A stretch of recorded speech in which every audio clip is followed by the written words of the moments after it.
Waalaikumsalam. Mari silakan duduk, Bu. Terima kasih, Bu. Saya tutup dulu ya, Bu.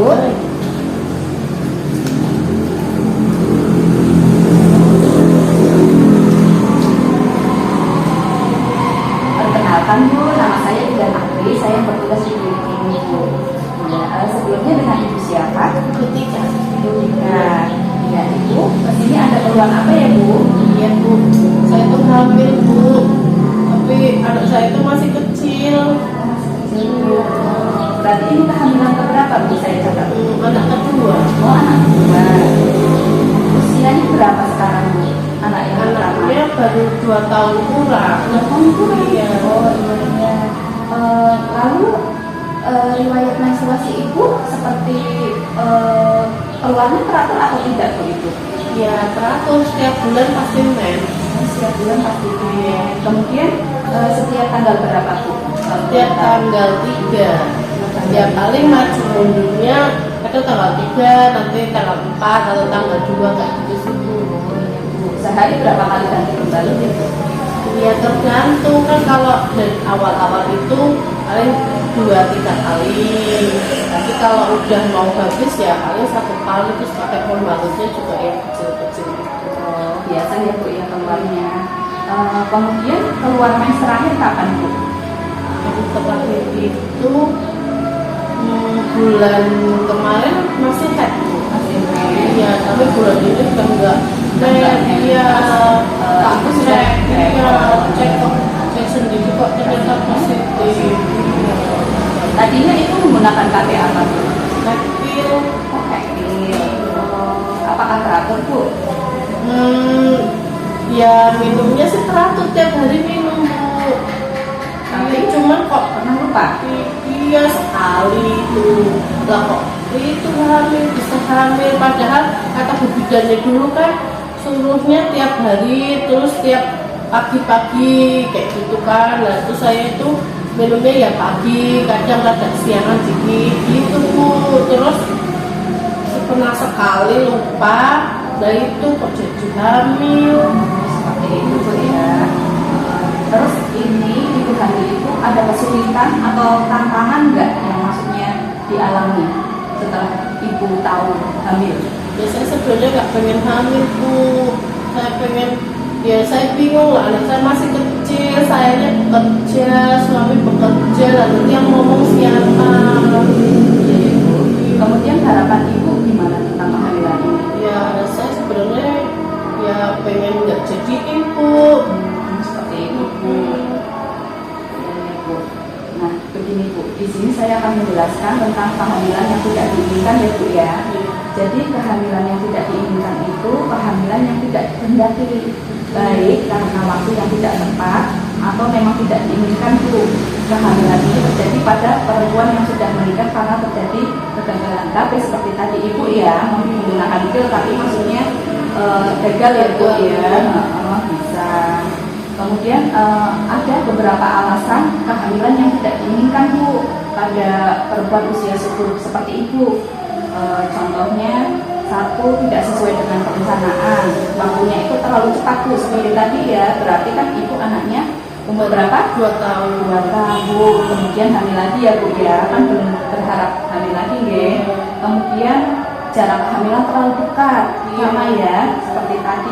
Kemudian usia pasangan suami istri juga masih di bawah umur, bisa, Bu. Lalu juga jumlah anak yang banyak, lebih dari 4, Bu, bisa. Kemudian kesalahan menghitung masa subur juga bisa. Riwayat penyakit juga bisa, faktor ekonomi sosial juga bisa, Bu. Terus saya kok bisa gagal, tuh, padahal saya kan KB, Bu. Oh iya, jadi kegagalan KB itu bisa terjadi karena beberapa faktor, Bu. Di antaranya yang pertama efektivitas alat. Jadi penggunaan kontrasepsi itu tidak 100% bisa menjamin mencegah kehamilan, Bu. Kemudian yang kedua itu mengikuti petunjuk pemakaian atau penggunaan alat kontrasepsi itu dengan benar atau tidak. Kadang kan maksudnya ya, Bu, ya, ada yang lupa, pernah lupa atau Kemudian penggunaan kontrasepsi tidak konsisten, Bu, kadang pakai, kadang diminum atau tidak. tidak misalnya pil ya Bu ya. Kemudian penghitungan masa subur yang salah Bu saat menggunakan KB pertama kali.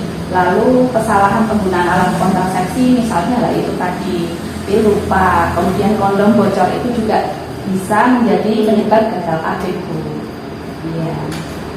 Kemudian cara mencegahnya ya Bu ya, saya jelaskan cara mencegah untuk kehamilan tidak diinginkan karena gagal KB. Yang pertama bisa meningkatkan edukasi Bu seperti ini sekarang ya Bu ya, tentang kontrasepsi yang bisa didapat dari konseling dengan tenaga kesehatan, terutama bidan atau dokter Bu atau tenaga kesehatan lain bisa ya Bu ya. Kemudian konseling KB dilakukan oleh pasangan suami istri. Jadi ibu nanti kalau kesini lagi bisa dengan suami ya Bu ya. Ya, kemudian memilih kontrasepsi yang menyesuaikan kondisi pasangan suami istri. Jadi ada kerjasama atau dari suami istri itu sudah bermusyawarah untuk menggunakan KB apa gitu Bu. Ya. Kemudian solusinya ya Bu, solusi untuk kehamilan yang tidak diinginkan karena gagal KB ini, yang pertama nggak apa-apa Bu, ibu nggak usah takut, ibu harus menerima kehamilan ini. Jadi proses kehamilan bisa terus diteruskan ya Bu ya. Kemudian jika terdapat masalah kesehatan, konsultasikan langsung dengan tenaga kesehatan Bu, bisa dengan saya, bidan atau dengan dokter bisa. Kemudian merencanakan pemakaian alat kontrasepsi yang tepat sesuai keadaan atau kondisi klien. Jadi nanti kalau setelah melahirkan langsung ya Bu ya. Ya nggak mau pil lagi ya Bu ya. Iya bisa ganti jalan lagi ya. Kemudian nah ini kalau misalnya biasanya ya Bu, kalau ada ibu hamil tidak diinginkan biasanya minta digugurkan ya Bu ya. Nah itu sangat bahaya Bu. Apa tuh bahayanya Bu? Oh iya, jadi bahaya dari menggugurkan kandungan itu diantaranya yang satu perdarahan Bu. Iya, kemudian infeksi Bu. Jadi infeksi ini terjadi di leher rahim, di mulut rahim karena mulut rahim yang lebar selama proses keguguran ini, aborsi ya Bu ya namanya itu akibat penggunaan obat yang dimasukkan Bu. Kemudian ada infeksi Bu. Nah ini juga bahaya ya Bu ya untuk ibu ya. Kemudian ada endometritis. Nah itu juga bahaya ya karena ini iya itu peradangan Bu pada lapisan rahim yang sudah diakibatkan karena infeksi Bu. Kemudian ada infeksi peradangan panggul juga. Itu juga bahaya Bu. Ini dapat meningkatkan resiko kehamilan ektopik Bu yang di luar kandungan itu loh Bu. Nah itu bisa ya. Kemudian juga mengurangi kesuburan seorang perempuan di masa depan Bu. Iya, kalau susah ya Bu ya hamil lagi ya Bu ya. Iya. Kemudian gejala dari infeksi peradangan panggul juga dapat dirasakan dalam waktu 4 minggu setelah melakukan aborsi itu Bu di trimester pertama. Itu Bu. Nah Ibu, ini kan Ibu sudah hamil ya Bu ya. Jadi diterima saja, tidak masalah Bu. Ini kan rezeki dari Allah ya Bu ya. Jadi Ibu tetap menjaga kandungan Ibu sebagaimana mestinya. Gitu. Ya Bu nanti saya ya tak rawat ya Bu ya. Ya tak rawat Ya Bu. Kemudian nah itu nanti suami ibu dibawa ke sini tidak apa-apa Bu, nanti saya motivasi agar menerima juga ya Bu ya. Jadi biar ada kerjasama yang baik antara ibu dan suami Bu. Bagaimana Bu, sudah jelas? Jelas Bu. Apakah ada yang mau ditanyakan lagi? Tidak ada. Sudah cukup segini ya Bu ya. Informasi yang saya berikan semoga bermanfaat dan sehat-sehat ibu dan kehamilannya ya Bu ya. Terima kasih ya Bu. Assalamualaikum. Waalaikumsalam.